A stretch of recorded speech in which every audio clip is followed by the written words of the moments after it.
Saya sudah sering menulis tentang jalan tol, pembangunan, dan penjualan sahamnya. Tapi masih banyak yang belum mengerti karena terbawa narasi oposisi yang seperti alergi dengan kata jual dalam masalah aset pemerintah. Padahal kata jual bukan berarti kita kehilangan aset ataupun merugi, tetapi bagian dari cara untuk mendapatkan keuntungan di dalam proses pembangunan. Saya coba jelaskan lagi ya dengan bahasa sederhana dan pelan-pelan. Perhatikan baik-baik supaya kita mengerti alur ceritanya tanpa menyebut angka-angka yang bikin pusing kepala. Dulu sekali, di masa pemerintahan sebelum Jokowi, pembangunan jalan tol selalu tersendat. Contohnya, tol Becakayu yang sudah diresmikan oleh Presiden Soeharto tahun 1995 akhirnya mangkrak puluhan tahun dan baru dibangun lagi pada masa awal pemerintahan Jokowi di tahun 2014. Tol Bocimi yang menghubungkan Bogor, Ciawi, dan Sukabumi sudah diresmikan sejak tahun 1997, tetapi mangkrak juga puluhan tahun lamanya dan baru dibangun di masa pemerintahan Jokowi di tahun 2016. Kenapa kok pembangunan tol bisa mangkrak sampai puluhan tahun begitu? Karena model bisnisnya yang salah. Model bisnis yang dipakai pemerintahan dulu adalah mereka yang punya perencanaannya tapi nggak punya duitnya.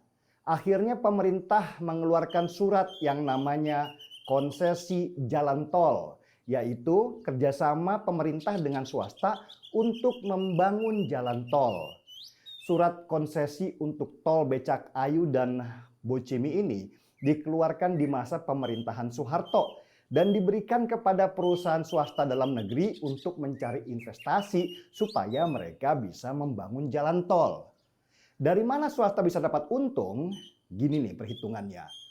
Untuk satu jalan tol diperkirakan pembangunan anggap sajalah mencapai 1 triliun rupiah. Swasta yang cari duit dan danai pembangunan itu. Nah, swasta mendapatkan konsesi pengelolaan jalan tol selama 40 tahun misalnya. Selama 40 tahun itu swasta kemudian ngitung. Ternyata untung 30% dari modal yang mereka keluarkan. Sesudah 40 tahun dan swasta sudah mendapatkan untung, maka konsesi jalan tol kembali ke pemerintah lagi sebagai pemilik. Kalau misalnya rugi, ya swasta itu yang nanggung, bukan pemerintah. Masalahnya, sesudah mereka mendapatkan konsesi tol, perusahaan-perusahaan swasta itu nggak bangun-bangun jalan tol. Karena ternyata mereka nggak punya duit, cuman ngomongnya doang yang gede. Dan akhirnya swasta yang mendapatkan konsesi jalan tol dari hasil KKN itu menjual lagi konsesinya ke pihak swasta lain.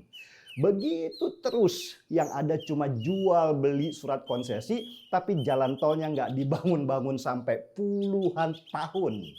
Harga tanah makin bengkak karena dimainkan mafia tanah yang tahu bahwa jalan itu akan dibangun jalan tol. Mangkrak selama puluhan tahun. Jokowi gemes bukan main. Oke, permainan sekarang diubah. Sekarang pemerintah yang campur tangan kalau gitu. Surat konsesinya dibeli pemerintah lewat perusahaan BUMN mereka. Jadi BUMN sekarang yang pegang kendali karena mereka yang pegang konsesi. Rencana jalan pun dirubah. Gak lagi pakai rencana jalan yang lama. Sehingga mafia tanah yang dulu menguasai tanah akhirnya gigit jari karena gak jadi dibeli oleh pemerintah.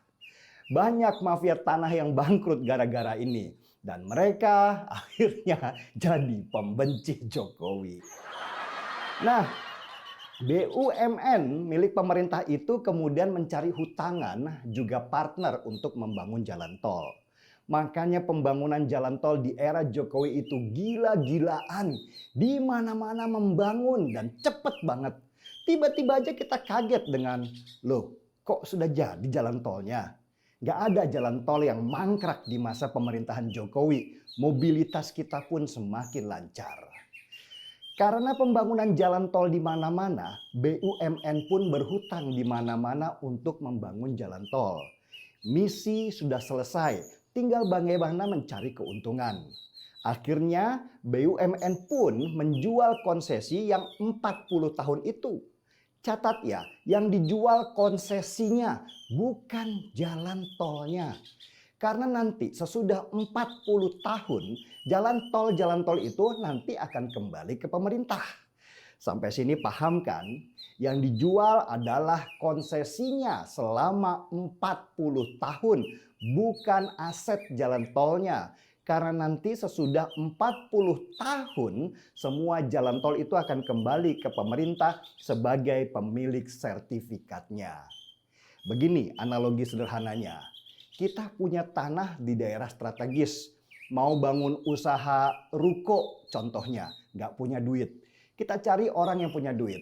Tolong dong banguni ruko di tanah saya. Nanti keuntungan dari sewa ruko itu milik kamu selama 10 tahun.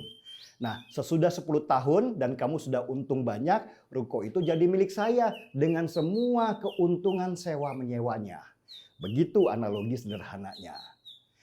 Apakah BUMN yang jual konsesi ke swasta itu rugi? Ya enggak lah, mereka tetap untung. Meski untung mereka tidak sebesar kalau mereka mau menahan surat konsesi itu selama 40 tahun. Tapi tetap untung BUMN menjual konsesinya kepada perusahaan swasta yang punya duit. Perusahaan ini senang karena bisa investasi dengan keuntungan sekitar 30% selama 40 tahun daripada duit mereka ditaruh di bank yang keuntungannya juga nggak begitu banyak. Dengan penjualan konsesi itu, hutang pun selesai. Laba juga dapat, kepercayaan bank tumbuh. Masyarakat bisa menikmati lancarnya perjalanan.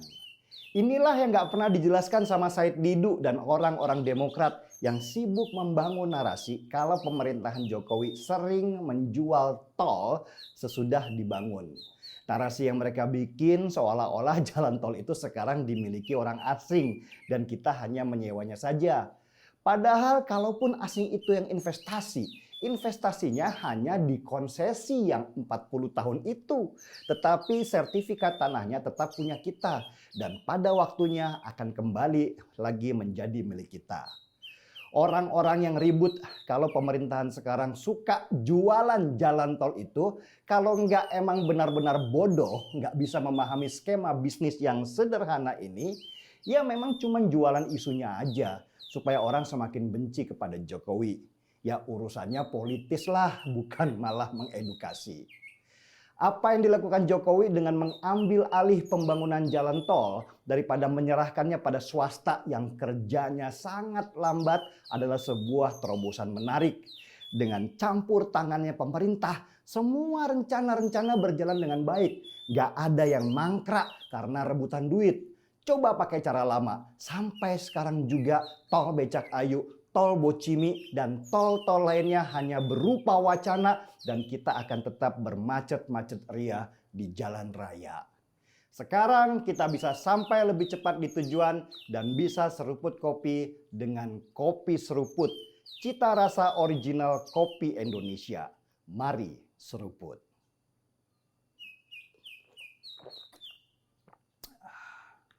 Marki Bong, mari kita bongkar semua. Saya Denny Siregar, kita di acara Timeline.